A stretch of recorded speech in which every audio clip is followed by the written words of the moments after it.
ఏ sweet shop నుంచి తెచ్చినా అనుకుంటున్నారా?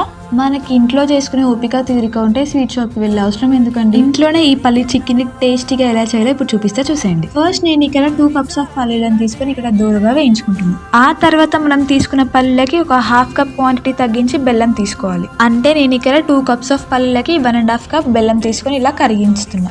ఆ తర్వాత ఈ బెల్లం పాకంలో కొంచెం వంట సోడా వేసుకొని మనం ఇందాక ఫ్రై చేసి పెట్టుకున్న పల్లీలను వేసుకోవాలి. పల్లీలకు ఉన్న పొట్టు తీసేసి దాన్ని 2 pieces గా కట్ చేసుకొని పాకంలో వేసుకొని ఇదే టైంలో కొంచెం నెయ్యి వేసుకొని మంచిగా మిక్స్ చేసుకోవాలి. ఇంకా అలా మంచిగా మిక్స్ చేసుకున్నాక ఒక ప్లేట్ కి ఆయిల్ రాసి పెట్టుకొని ఈ మిక్చర్ అంతా ప్లేట్ లోకి స్ప్రెడ్ చేసుకోవాలి. ప్లేట్ లో ఈ మిక్చర్ ని పల్చగా స్ప్రెడ్ చేసుకున్న తర్వాత వేడి పైన ఉన్నప్పుడే నైఫ్ తో కట్ పెట్టుకోవాలి. ఇలా ఈ మిక్చర్ ని ఒక 3 hours పాటైనా చల్లారబెట్టాలి.